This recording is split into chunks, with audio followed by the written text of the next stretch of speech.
All right, good morning, good afternoon, good evening, wherever you are, whenever you are. Thank you for tuning in. This is H1's The Asian Highway, Storytellers in Action. We are in week 9, believe it or not. What?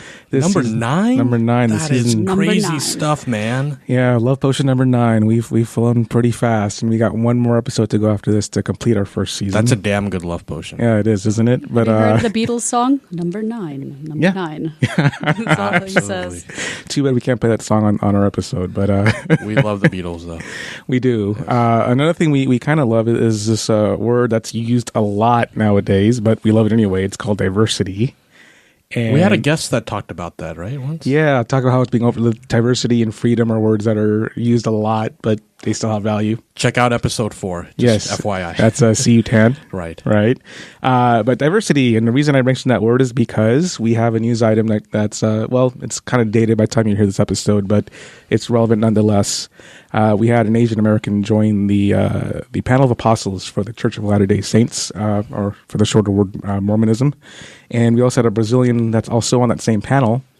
And it's kind of interesting, when we think of some of the stereotypes associated with Mormonism in the United States, and then we see there's an Asian American and there's a Brazilian, but I don't know. It's diverse. Mm-hmm. So Debesh, I'm going to throw it to you first. And then I'll do you in a second. But Debesh, I'm going to get your thoughts first. I know you kind of had a background in religious studies. So sure.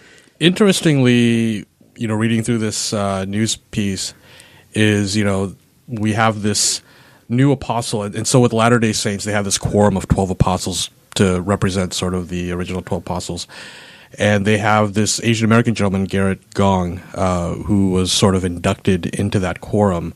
And it's kind of a big deal because historically, it's been a very homogeneous mix, where it was mostly white Americans or Caucasian Americans. And so the reality is a lot of people in the Mormon church, those who are not necessarily from that background, not from the Caucasian American background, there's actually quite a diverse background. And so it was sort of a victory because now there are 2 individuals, not just Mr. Gong here, who's Asian American, but also are the other person who joined the quorum, who's Brazilian. It's sort of more indicative and representative of the body of the Mormon church. And I think that's something that group of people have been clamoring for quite some time, and so it's kind of a big victory, not too different from weeks ago when we talked about the Pakistani senator. Sure. A few weeks ago, I think it was. So I think it's great. I mean, anytime you can have that sort of diversity represented, not to go back to the diversity word again, I think it's a great victory. All right, Meda, do you have any thoughts on just you can talk about however you want to approach it in terms of diversity in religion in general, or just if you know much about the news out of what's happened? I mean, just kind of your thoughts on this whole thing.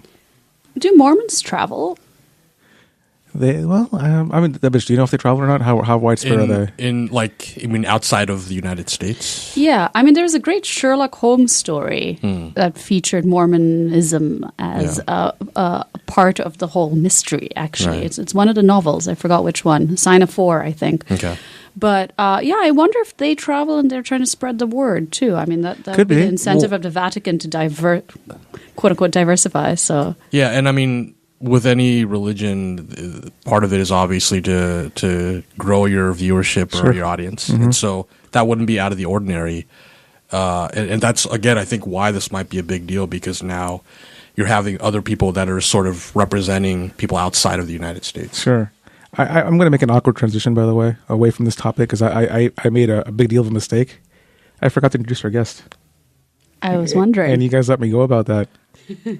We're guilty as charged. Yeah, well, I take responsibility for that. By the way, our guest today is Nadia Azzi. She's a classically trained musician. We'll talk to her more about what she plays and the music she performs. She's been through Carnegie Hall, right? I've heard of that. Yes, nice little place up in the East Coast somewhere, right? Yeah, I think so. Yeah, she's also now at the Colburn School, so we'll talk to her more about her education and kind of the trials and tribulations she has of being a musician. So we'll get back to her in a minute, but let's get back to our banter. We got one more topic to talk about, and that was a news item that came out recently again, Punish a Muslim Day, which is kind of scary that such a phrase exists. And for those who don't know, there was a letter sent out to several people anonymously in England, and it was titled Punish a Muslim Day. And there were points given for whatever you did. if you snatched a hijab off a woman, that was 100 points, and if you attacked somebody, that was 500 points, and on and on. And so I just kind of want to get your perspective, Med and Debesh, on what's your instant reaction to this, and I guess how can we, as human beings, how can we approach a subject to diffuse it from its power? So if I'm going to start with that, Meda. Well, I think humor can come in handy. Kumail Nanjiani during the Oscars talked about how he wanted to make a series of photos of Muslims having fun, Muslims having ice cream, Muslims on roller coasters. And I think if we can use that and start virally spreading those images, that might help towards countering the effect. Mm-hmm. I'd hope it would, that we all can, that humor can affect us in positive ways. So, well, humor is a great medicine. Speaking of Love Potion number 9, we got humor too, right? Devesh, you want to have any chime in on this? Well, I completely agree with both of you on this. I think the other interesting point is that sort of a spin-off from this story is that similarly in Newsweek there was an article where New York City was bracing for this same Punish a Muslim Day because obviously all this was transpiring in London. Interestingly, the mayor of London is Muslim, but that's a separate issue. So going back to New York, that with this word happening in London with this whole horrible event, that New York City Police Department was bracing for any sort of violent activities that might transpire from this. And interesting, there were some Muslim leaders that were interviewed, and one of the leaders talked about how they were really worried about the Sikh community because they wear turbans and many Muslims also wear turbans. And so he was actually more concerned that, unfortunately, because of this, there might be some Sikhs who are sort of caught in the crossfire of this whole Which situation. happened after 9/11. Right. Yeah. Right. Mm-hmm. Yeah. Mm-hmm. And it's interesting you bring up Sikhism because yesterday I went to Staples Center and attended an LA Kings game. And for the first time ever, the LA Kings are a hockey team playing ice hockey in April in LA. It's a thing. It's a thing, right? But for the first time ever, they had a Sikh Awareness Day. They had a table set up in the concourse throughout the entire game. It was, attended by 2 Sikh people, and they actually had an opportunity to talk with fans throughout the game of here's what we are, who we are, what we stand for. And I guess this goes back to the question of what do we do? This is, I think, also part of the conversation of saying, we're reaching out to you in your place. Here we are at a hockey game. Mm-hmm. There are only like 40 Sikhs at the game out of 19,000 fans. So it's a small percentage, but the fact of the matter is they were making an effort to reach out in somebody else's backyard and said, hey, we want to talk to you and let us know who we are. We're human beings like you. And here's who we are. So just really quick before we move on with the show, kind of quick 5-second piece on just the value of having these at sporting events, these kind of awareness raising events. Sikhs having fun, Sikhs playing ice hockey. Right. Boom. I think it's a matter of getting that information out there that, Sikhs are more than just wearing a turban and any other part of that. I mean, Sikhs, just like anyone from any other religious denomination, at the end of the day, are people that enjoy sporting events. Right? So it's almost like a normalizing, like, look, they're people just like everybody else. They're actually really strong at field hockey in India. They are. I remember watching field hockey in the '84 Olympics in LA. Yeah. It's actually the strongest sport in India. Yep. So let's get off this exit on the Asian highway and get back to our guest, who is she's got a good little background. She's got roots in Lebanon, roots in Japan. Spent some time living in Florida. She's here in LA now. She's been in New York. She's traveled the world. Let's introduce Nadia Azzi. How are you? Hi, I'm good. Thank you. Yeah, thanks for joining us. I'm glad to have you here. Thank you for having me. So before we open it for questions, just give us a little background about who you are. Just how long have you been in LA? You're going to school here. Tell us a little about the school you're at and what that's all about. Yeah, I was born in Dunedin, Florida. And I stayed there until high school, where I moved to New York and I studied at the Juilliard School pre-college division. Mm-hmm. And I stayed there for 4 years. And then now I'm here at the Colburn Conservatory in LA. Okay. This is my second year. Okay. Here. Excellent. We got 2 more years to go, 3 more years? How much time? 2 more years. 2 more? Excellent. This, yeah. Excellent. So, Nadia, I first of all wanted to ask you, obviously, reading about you and all that you've accomplished. So you're fluent in Japanese and English. Yes. So obviously you have a lot of influences from your Japanese background, but obviously there's also a Lebanese background. We all know that Lebanon has a very rich culture. Lebanon, for our listeners, is actually the precursor for the Phoenicians, who invented like the alphabet or language and something really important to human civilization. Yeah, right. Minor significance. Minor, whatever. It's just footnote, I guess, right? But one thing I wanted to ask you is, having that Lebanese background, like I said, Lebanon has a very rich culture, much like Japan. Are there any aspects of Lebanese culture that sort of, are involved or permeate in your everyday life or even in your art? My dad is the cook in the house, and he's Lebanese, so he makes a lot of Lebanese food. So, nice. Can we come over? Yeah, so I was actually going to ask that immediately. So, yeah, I love Lebanese food. It's my favorite cuisine. I think. How's his fatouche? Oh, really good. All right. I think it relates to music because food and music is actually really related. I have a friend that has synesthesia, and he can actually taste what he hears, like in his mouth. Wow. And I don't have synesthesia, but when I hear him describe what he tastes when he hears things, I think it actually influenced me, and I play differently after that. Like, interesting. I imagine what it would taste like. Sure. So do you play differently after eating your dad's fatouche, or is that how it works? Well, I try to think about like some things that he's made or something and convey it on the piano. Very cool. Nice. Very cool. Nice. Well, the reason I said whoa when you were talking about your educational background is when I was in 9th grade, I dreamt of going to Juilliard. I was a piano player, but I was so lazy. I just ended up watching a lot of TV, and then I was like, I may as well go to TV. Exactly. So kudos for you for going there for high school and your whole entire grand career, and you're only 20. That's just amazing. I'm 19. Oh, you're 19? Oh, come on now. Don't age her. Stop adding Don't add years. years. Yeah. Easy. But what drew you to classical music, and that too as a storytelling medium? Because a lot of times we talk about pop music and rap and spoken word and a lot of contemporary music as story. People talk about the storytelling and the lyrics, etc. But classical music is also a way of telling a story. So, what do you think makes classical music stand out as a form of storytelling? Well, I really enjoy like pop music and rap music and stuff, but I think classical music is much more profound. It requires an attention span, and I think nowadays a lot of people are getting impatient and they can't sit through a classical music concert. But if you really focus and listen through a concert, music expresses more than just words, I think, and it comes to the heart. And I can't really describe exactly how you feel, but it can really change your life if you go to a really nice concert. Well, your friend can describe it in taste form. Yeah. So we'll recruit him at some point. It's like, this song tastes like Baba Ganoush.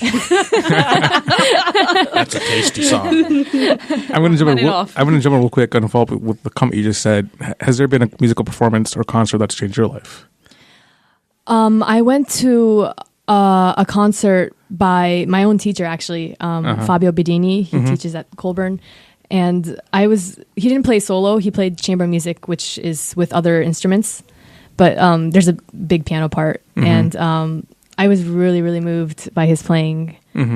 Yeah. Cool. So staying with the classical music, and you were saying that a lot of people may not have the attention span. I think also with a lot of people and maybe even the general public, there's almost this sort of veil or curtain when it comes to classical music. And people may not be able to kind of penetrate through that. Yeah. For you as a classically trained musician, what is it like sort of being in that sort of, fraternity, sorority, whatever you want to call it? And how do you sort of interact with society, with other people having that background? And then even within your circle of other musicians that are trained like you, is there this sort of like this camaraderie, the sort of like, hey, we're kind of on the same team sort of thing?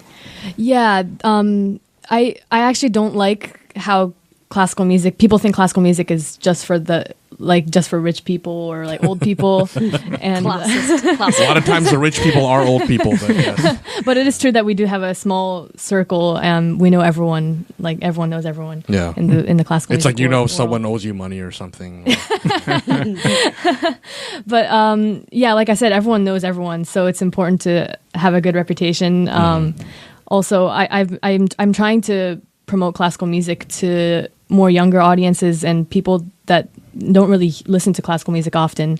And I want them to know that it's actually relatable. Like you can listen to classical music and be moved by it. And one thing I thought was really cool, and I'm just kind of going through some of your things. I think you have all these very classical pieces, and I think you did a performance on the Tom and Jerry theme. oh, Which yes. I thought it's a great bridge. I mean, most of us know Tom and Jerry. Like I was probably picking my nose when I was like 4 years old watching Tom and Jerry cartoons, right? So it's like, okay, that one I know. Chopin, maybe not so much, but Tom and Jerry, those are my boys, man. Like, you know.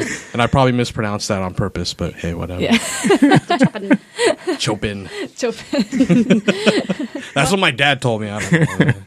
Yeah, I like to play pieces like Yeah. the Tom and Jerry show because just like as an encore or like at the end of a concert, people like that more than anything else I play, and it's like easier to learn than the other stuff. Sure. Yeah. Do you think, it's again, real quick question, what about you does that reveal your personality? What comes out when you do that? Well, I think it shows that I'm relating to the audience and I'm not just boring them. I'm not boring people. Come on. And it also shows that I'm interested in, like, this is jazz, like Tom and Jerry show is jazz, and Sure. I'm interested in other, yeah. Okay. You know, one of our previous interviewees, who we mentioned earlier, she was Singaporean American and she's a filmmaker. So she said that the beauty, and I agree with her, the beauty of the American dream is that you can come here and you can fail again and again in order to succeed. Is that possible in the music world, in the classical music world specifically? You know, we were talking about Mozart in the Jungle, which I consider, you know, the entourage of the classical musical world. And it doesn't seem like there's a lot of room for failure or mistakes or, you know, falling down and getting up again. What's your experience so far? And has that happened to you, or is there a lot of competition? Is there a lot of pressure? Yeah, I think there's definitely room to fail and then to go back from that. It depends on what kind of, like, if it was a competition, if it was a huge competition like the Tchaikovsky competition or Chopin competition, then people will talk about it even for many years after that. But I think people enjoy growth in the classical music world. And if they see you improving, then they're going to know that, and they're not going to put it against you for failing at one point. Yeah, and I've had memory slips in concerts before, and I remember the first time that happened to me, I was, I think, 9 or 10, and I cried a lot. What exactly is a memory slip? A memory slip. It's, well, for pianists, we memorize everything we play. So if I might have just forgotten a note or something, and then I would like sometimes completely stop. Well, that happened when I was little. But when you're older, you have to know how to just kind of Improvise. It's not like a jazz session almost. Yeah. It's like Tom and Jerry. Tom and Jerry.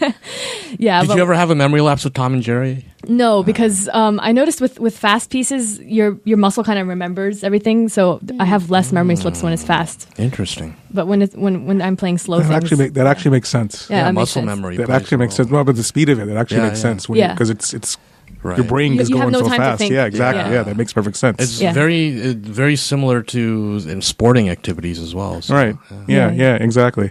I want to take this conversation down an interesting path, especially on the growth concept you talked about. You've done some solo work. Yes. You've done some collaborations. Yes. What are the differences between the two for you in terms of what you have to deliver? And how does that help you grow? Like, what do you learn from the nuances, that you go through? Yeah, I really, really enjoy collaborating with other musicians more than other pianists at my school, at least. And sometimes I get in trouble from my teacher for like spending too much time on chamber music. But I think it really helped my playing because you learn different things from every person that you play with about like timings, conveying the music, and just I noticed even like with soloists that the soloists that are really good at chamber music are better musicians as a whole than soloists that only just can't play with other people. Yeah, I think chamber music is really important. Okay. And what nuances do you pick up along the way, just for you personally? I mean, is there kind of a growth curve for you just from working with others? I mean, do you pick up from other people's habits and? Yeah, during rehearsals we talk about like what we want to do with a certain phrase or a certain section, and just from their musical ideas, I'm like, oh, I never thought about it that way, right? And I would think about certain things in my solo playing from what they have said to me, right? And I want to go back one step when you're talking about your slips, your memory lapses. Oh yeah. What is going through your head when that happens, and do people notice?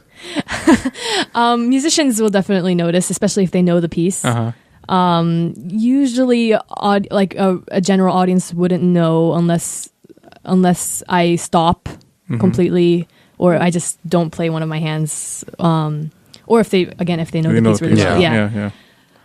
Yeah. Is it nerve wracking? I mean, just what's your emotion? For me, I get really concerned for memory. Not for other people, not so much, but it gets to my head sometimes. If I'm too nervous, then I'm like, oh, I don't know the next note. What am I gonna do? And then I would mess up. But if I'm not too nervous, then it's the perfect amount. Yeah. Sure. Yeah. Okay. Fair enough. In the spirit of collaboration, we're talking about collaboration. You know, one thing, and I'm a big music fan, I'm not musically talented in any way, unless I go to a karaoke bar, probably, maybe not, I don't know. Which artist or artists in your time really inspired? Because all great musicians were inspired by previous musicians. And so whether in the classical world or outside, I know you mentioned like hip hop and other genres, what musical groups or musicians in general have sort of inspired you? Well, there's a pianist called Yoon-D Lee. He's a Chinese pianist, and he's actually what inspired me to do this as a career. I was around 10 years old when I discovered him, and I just wanted to be just like him. He was my idol. Oh, and nice. But I discovered more artists after that, and I still like him, but I like other people now too. There's actually a cellist called Stephen Isserlis, and he's my biggest inspiration right now. I don't play the cello, but I want to sound like a string instrument when I play the piano. So I try to copy the way he phrases things and the way he produces tone. There's a band that I like called Big Bang. They're a Korean group, and I don't know if they really inspire my playing, but I listen to them even more than classical music.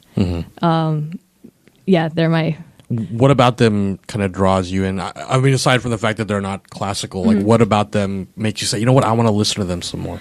Well, I really enjoy their live performances. I've only been to 3 of their live performances so far, but they really capture your attention, and they have a certain stage presence. I think I learned from that their stage presence for sure. Like the showmanship. Yeah. Okay. Who else do you like that's in the non-classical world? Do you have a favorite rapper, favorite musician that? Well, Big Bang, they do rapping. Yeah, but in addition to them, I like the Beatles. I started getting into Let's music. talk about the Beatles. I started listening to Muse, Radiohead. Wow, that's like classic. Yeah, you have great taste in music. I got to tell you got great taste in music. Props, Nadia. That's pretty dope. So let's talk about this range. You have a great range, but I think if you just go out on the street and ask a random person to name a classical musician, they might tell you, a common answer. I might say, I don't know what they might say. Andrea Bocelli. I don't know if they'll say that even, right? I mean, that might have been said like 10 years ago. Right? I think people may still not say. I mean, let's say what? Mozart? I mean, Yanni. Yanni. Wow, we're going a way back machine. My mom loves Yanni. I think my dad had a Yanni album. Because he went to India. There you go. And he played at the Taj Mahal. Yeah. That's right. I think that's the album. Yeah. So I guess if you could share with us kind of, if you're talking to somebody who doesn't have much of a range of classical music, how do you let them know of what the art really is? How do you break the, because people have stereotypes of what they think it is. How do you challenge that? How do you have a conversation with people about this is what classical music really is? This is what the storytelling is. How do you approach that? Yeah, well, I try to perform more in unconventional places, like not in and not in concert halls, but like maybe in like churches or hospitals, Nice. or even outdoors. I've played outdoors before. Just people passing by would listen, and that can inspire them to like listen to more classical music. Sure. And also now with the internet, YouTube, people can just search anything on YouTube and find anything. Yeah. Yeah. Okay. Where is the favorite place you've performed of all the places, I mean, including on the street or whatever? In the bathroom. Subway station, maybe. Favorite place? Well, I performed in Lebanon. I was in Arab's Got Talent TV show. Yeah, and it was really interesting because the Lebanese audience is very different from American audiences. Okay, so walk us through that. What's different? Yeah. What was great about the show? Walk us through that. Well, I think Lebanese audiences in general are a little less classically trained than they have their own Lebanese music there, and they don't know much about classical music as much as American audiences, and sometimes they would clap in weird places. You're like, wait, no, I'm not done yet. Weird locations they would start clapping, but I could tell they really enjoy things. I played Tom and Jerry there, actually. Oh, really? How did Lebanon react to Tom and Jerry? People really liked it. Nice. Tom and Jerry's a universal elixir, man. It works everywhere. How do they differ from Japanese audiences? Japanese audiences are really very polite. They are really silent. They almost never give standing ovations, ever. Wow. They also don't say like bravo or like encore. They're really polite, but you can tell when they really enjoy it because they have a warmth in their clapping, even though they don't show it out loud.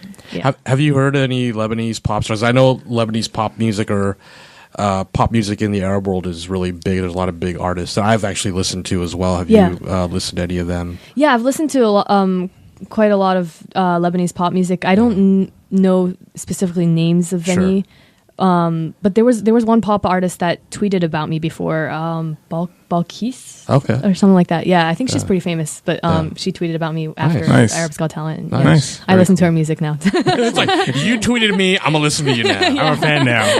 Nice. So music is clearly your life. Yes. What was your moment? Maybe in your childhood, maybe in adulthood. I mean, for me, my moment when I realized that music was part of my life, even though I'm an amateur musician, was when I was 7 years old and I learned how to play fleur-elise. And my hands were so small, I had to like jump my hands everywhere. And it was sort of like an acrobatic with my elbows, which I don't have to do as an adult, thank God. And I would listen to Rubber Soul constantly, the Beatles album. Was there a moment or a year in your life where you're like, aha, music is my calling in life? Yeah, when I was 9 or 10, when I discovered Yundili, actually, there wasn't a specific day or moment, but I have a tendency where I get into things like, and I just focus on that. So like, when I got into Yundili, I wanted to be a pianist just like him. It's probably not good to. I mean, I need to be more original, I guess, but I wanted to be just like him. And at that age, you're not thinking about originality. You're just thinking of inspiration, I would think. I didn't enjoy practicing much, but I did really enjoy performing for audiences. So that's what mainly motivated me too. Yeah. I got a question. Have you watched *Inglourious Bastards*? No. Okay. Well, there's a famous line in that movie. Do you either one of you remember that line? Which one is it? The one that the Brad Pitt's character said. What's the best way to Carnegie Hall? Practice. I know that. Right? Right. Do either one of you want to ask that question? Yeah, I can. And actually, I want to talk about Carnegie Hall because how do we not talk about Carnegie Hall, right? It's Carnegie Hall. And set it up. I mean, you've played at Carnegie Hall, right? Yes. And when did you play there? If you want to share that first. My first time playing there was when I was 11. I applied for a competition called AADGT, International Music Competition, something like that. And then if you win, then you get to play at Carnegie Hall. And I remember my parents like filmed me because they found out the results and I didn't know, so they like filmed me to see my reaction. Like when they told me I was going to play in Carnegie Hall, and I still remember I was like super excited. Wow. Well, when I was 11, I was excited about getting a brand new car from Toys R Us. R.I.P. R.I.P. She's going. Yeah, Carnegie Hall. I don't think I could spell Carnegie when I was 11, so Yeah. I wasn't a very good speller. That's what I keep realizing, I think. Carnegy. Yeah, Carnegie. So, having this opportunity and getting to Carnegie Hall, obviously, it wasn't just luck of the draw. I think part of it, obviously, is your talent. Mm-hmm. How do you use that as a blueprint, like for anyone else who's, maybe getting into music, into classical music, and aspiring to do something great like playing at Carnegie? How's what you do and what you've done sort of a blueprint for that? Yeah, I think talent. I don't believe in talent, actually.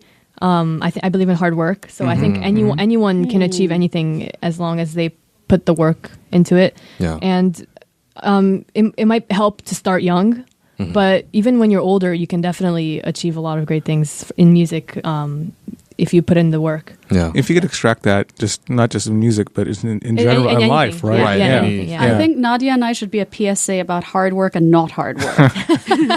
Aspire to go to Juilliard. One actually did go. One did not go. Oh, Amanda, you're doing fine. Come on. Yeah. You are not the control of an experiment. Right? We're not going down that route. But Nadia, I do want to take on one thing you said when you talked about talent. And I have a saying that talent is one step ahead of laziness. At the end of the day, if you want to get anywhere, talent alone will not do it. You have to put the effort in. So, and I think that applies to anything in life. Whatever you want to do, I don't care if you want to be if your talent's being a janitor, not to put down that profession. But if that's what you want to be, work hard and work your way to the top. Yeah. And that's with anything. Yeah, I read a book called Outliers, and I don't know if you read Malcolm it before. Gladwell. Yes, yeah, and then he talked about the 10,000 hours rule. Yeah. Yeah, no, it's totally relevant. Yeah. I want to shift gears with two questions. One about you, one's more of a macro question. For you, it's interesting because you have a unique mix of being Lebanese and Japanese. So I'm sure a lot of people ask you, you get the question, and where are you from? Yeah. And then know where are you really from? So I'm kind of curious on your thoughts on that line of questioning because, like for me or for Meda or for Debish, we all have different answers to that question. If someone asks me where I'm from, I say I'm from Los Angeles. This is where I'm born and raised. Yeah. She's born, not here. He's born not here. I was born in New York, but different cities. I'm saying we're all born in different cities, and for us, the answer it differs. And so, when someone asks you where are you from, what do you answer? And when they ask you where are you really from, what do you react to that? Yeah, sometimes I get frustrated because people are curious about from the way I look, what ethnicity I am. But then so they ask me where are you from, and then when I say America, they seem kind of baffled, right? Yeah, and they're like, no, like your background, and I do tell them I'm half Japanese and Lebanese, but I don't know. Sometimes they don't believe that I'm really American, that I could even speak English. Some people think I have a Japanese accent when I speak English, but I'm pretty sure. I feel it here. I don't hear. Am I missing something here, guys? I don't. No, I don't know. Maybe because I look more Japanese than American, obviously. But yeah. But and that's the question for me for all of us is what is the American look? Yeah, right? what does America look like? Right? What is the American sound? Right. Because someone was talking to Debesh once and said, "Oh, you sound like a white guy." Yeah, I've been told I sound like a surfer guy. What does that mean? Someone once exactly. What do you mean? Yeah. It was a work call, right? Yeah, it was a work call. Someone once told me, "Oh, I hear your Indian accent." I'm like, "That's really interesting because I grew up in LA and I was born in New York." So there's no way. I didn't know that was part of it. And let's face it, this happens, especially in any country of this size geographically, that different regions have different accents. I mean, even the United States, a California accent is different from a Texas accent, different from a New York accent, or accent, not accident. A New York accent. New York accent. Freudian slip.